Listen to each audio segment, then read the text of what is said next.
Oke, jadi di video kali ini gue bakal bongkar iPhone 11 Pro. Ini bukan video teardown, ini melainkan gue akan membahas iPhone 11 Pro market Indonesia. Rata-rata unit iPhone 11 Pro varian second, khususnya Inter yang non resmi, kondisinya seperti apa sih di pasaran Indonesia? That's why gue nggak terlalu ngerekomendasiin 11 Pro dari awal-awal. Gue tuh agak susah gitu untuk merekomendasikan handphone yang satu ini dari dulu ya kan.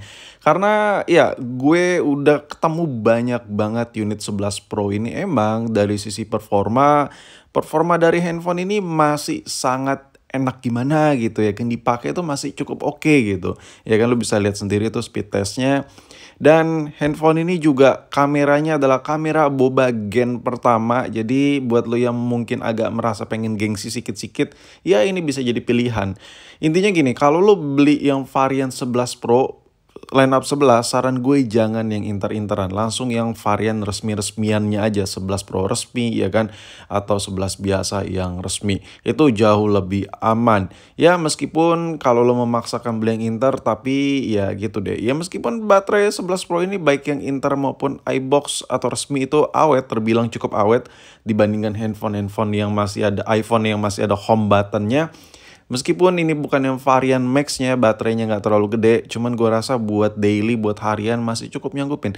Cuman gue entah kenapa nggak terlalu bisa banget untuk merekomendasikan iPhone 11 Pro varian Inter buat kalian beli. Kenapa? Karena gue udah pegang puluhan unit, rata-rata unit yang gue pegang itu ketika gue coba bongkar, bentukannya sama seperti yang ada di konten ini. Bayangin, dari puluhan unit, gue bongkar sekitar 3 unit random, rata-rata isinya begini. Jadi gue ya udahlah, gue pengen buat konten aja dah. Nah, ini adalah dalaman dari iPhone 11 Pro. Dari sini mungkin buat lu yang nggak terlalu paham, nggak tahu lah ini apa sih bedanya, apa sih yang harus dibahas ya kan. Lagi pula ini bukan video bongkar, ini bukan video cara bongkar kayak gimana, intinya bukan video teardown. Melainkan gue pengen bahas dari sisi part to partnya ya, setiap komponennya. Oke, yang pertama gue bahas adalah baterai. Baterai rata-rata kalau lo beli second-secondan iPhone 11 Pro yang inter-interan itu udah pasti gantian. Kalau yang orian biasanya tuh user sebelumnya itu ganti yang ori copotan-copotan gitu. Dan biasanya itu baterai health itu berkisar di 80% itu paling cakep ya. Kalau tiba-tiba lo bongkar terus kelihatan baterai itu kayak udah tua banget tapi BH-nya 100, wajib curiga ya kan. Tapi itu adalah hal yang wajar, kalau ini sih bisa general ya. iPhone seri-seri lawas lainnya pun bisa jadi seperti ini. Namanya juga baterai. Baterai itu ada usia pakainya, ada umurnya. Jadi nggak bisa dipukul rata. Oke, sekarang kita bahas mesinnya. Rata-rata 11 Pro yang ada di Indo tuh mesinnya tuh ada segel-segel begini boy. Ya lu paham lah, gue nggak perlu jelasin secara jauh. Ini maksudnya apa. Lu mau beli dimanapun, yang second-secondan, yang inter, cenderung mayoritas rata-rata mesinnya tuh kayak gini semua.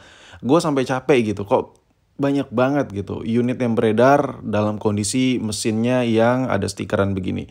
Terus untuk bagian seal-sealannya ini kan iPhone 11 Pro ini ada sertifikat IP-nya, bisa direndam-rendam, bisa tahan air lah. Lu bawa cemplung-cemplung 30 menit tahan lah. Kalau beli yang inter jangan harap kayak gitu. Lu bisa lihat seal pelindungnya itu rada-rada, ada yang kadang ada sealnya, ada yang kopong ya tuh, kayak lengkap-lengkap gitu. Jadi rata-rata kalau beli iPhone 11 Pro yang inter tuh indikasinya tuh LCD-nya tuh kalau dia tuh kan kayak bunyi krek-krek gitu. Itu adalah hal yang wajar banget kalau lo beli varian 11 Pro yang inter. Ya karena shieldnya seperti yang kalian lihat, ada yang nggak tuh kopong, nggak merata itu naruhnya si kang perakitnya di setiap iPhone. Iya bisa jadi indikasinya gini sih. Sebenarnya kalau lo nanya shieldnya lengkap apa enggak, kalau bener-bener inter-interan yang dari luar sana lo beli bener-bener baru yang ala-ala yang meskipun chargernya KW, itu biasa shieldnya full. Tapi shieldnya itu kayak ala-ala banget. Begitu diganti LCD, ganti apa, jadi copot-copot. Nah alhasil makanya kalau lu pakai iPhone 11 Pro yang inter-interan, apalagi lu pakai kadang kena hujan tuh hati-hati tuh, karena dia bisa masuk ke sela-sela. Nggak kedap intinya handphonenya. Dan biasanya debu juga bisa masuk ke dalam. Oke, untuk bagian konektornya biasanya udah gantian ya. Udah gantian, kenapa? Handphone ini juga udah berumur men. Lu kalau beli yang varian resmi juga rata-rata ada juga yang udah gantian. Cuman masalahnya kalau beli yang inter ini lu bisa lihat, Ini terlalu banyak menurut gue yang diganti. Yang pertama dari sisi housingnya diganti, yang kedua flexible chargernya diganti. Itu kadang sinyalnya agak sedikit pengaruh ya, karena material bahannya juga berbeda.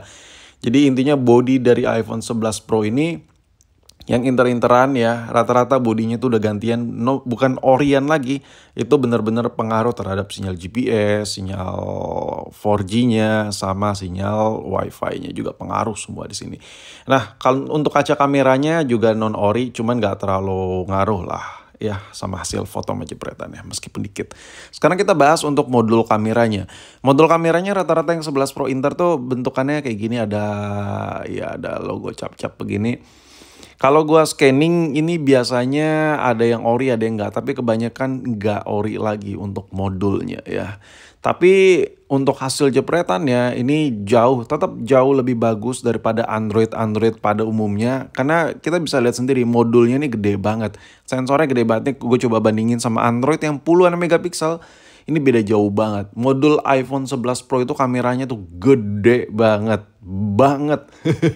Jadi meskipun kameranya non-ori, surprisingly hasil jepretannya, hasil perekaman videonya itu cakep. Itu yang gue rasain ya. Gue harus ngomong apa adanya juga di sini. Cuman untuk durability-nya, ketahanannya jelas beda dong sama yang ori bawaan Apple. Bang, kenapa bisa diganti bang dengan yang non-ori? Biasanya modul itu ada umurnya juga. Kalau terlalu sering dipakai buat video itu panas, dan biasanya magnetik buat fokusnya itu udah nggak main, atau biasanya kamera handphonenya itu sering ditaruh di dashboard laci motor atau apa, namanya juga handphone second kan, itu keguncang-guncang bisa ngerusak modul kamera juga. Nah, lo bisa lihat nih space buat ya, ruang buat modul kameranya segede ini. Ini mungkin hampir 50% dari kapasitas ruang mesin yang ada di iPhone 11 Pro ini. Gila sih. Parah. Ya jadi sebagian besar tuh ruangnya itu, compartmentnya itu buat kamera bobanya. Jadi nggak salah juga sih meskipun cuma sekian megapiksel ya, tapi hasilnya gila. Itu yang gue rasain di kamera 11 Pro ini. Nah, intinya kalau dibongkar total, rata-rata 11 Pro yang beredar di Indo tuh kayak gini. Mesinnya ada stiker-stikeran, kameranya mayoritas non-ori ya, baterainya juga non-ori ya, housingnya juga non-ori. Oke, conclusionnya, kesimpulannya dengan komponen yang melekat semua di iPhone 11 Pro ini apa sih efek jangka panjangnya? Untuk efek jangka panjangnya biasanya itu sinyal agak sedikit susah, handphone kadang cenderung lebih panas dibandingkan handphone-handphone yang lain pada umumnya ya. Dan ngomongin soal layar dari 11 Pro ini juga non-ori juga. Nah, kalau beli yang resmi gimana bang? Biasanya gini, coba lo tanya dulu. Kalau lo beli resmi dari tangan pertama ya, lo beli yang secondan ya, iPhone 11 Pro second ya misalnya yang resmi. Lo tanya dia beli dari tangan pertama, udah pastilah LCD-nya ori. Dan gue juga pernah ngecek juga, dua atau 3 unit gitu yang resmi-resmian itu rata-rata LCD juga masih Orion. Jadi amannya kalau lo mau beli yang iPhone 11 Pro, ambil aja yang varian resmi. Yang Inter itu jebakan Batman banget ya. Gue juga sampai pusing sih ngefilterin iPhone 11 Pro itu yang bagus-bagus, tapi susah ya. Rata-rata memang unitnya kayak gitu yang beredar. Ya housingnya full set udah non-ori, LCD-nya juga non-ori. Anjir, susah banget gue untuk memfilterisasinya biar unitnya tuh cakep. Makanya gue bikin konten ini biar lu yang pengen milih iPhone 11 Pro berpikir ulang lagi. Saran gue, rekomendasi gue sih mending lu ambil varian yang 12 aja deh. Entah itu yang 12 biasa, 12 mini, atau yang 12 Pro. Karena ya meskipun yang inter-interan juga sama kayak si iPhone 11 Pro, cuman entah kenapa layar yang di iPhone 12 ini, seri 12 ini rata-rata masih Orion men. Beda gitu sama 11 Pro, rata-rata tuh LCD-nya udah KW semua, banyak banget. Sedangkan yang varian mini ini meskipun yang Inter itu rata-rata LCD-nya mayoritas masih banyak yang Orion. I don't know, gue nggak cari tahu secara dalam. Gue hanya melihat secara spesifik ketika gue meraba unit-unit yang beredar. Dan mungkin sampai di sini video gue, sampai jumpa di video berikutnya.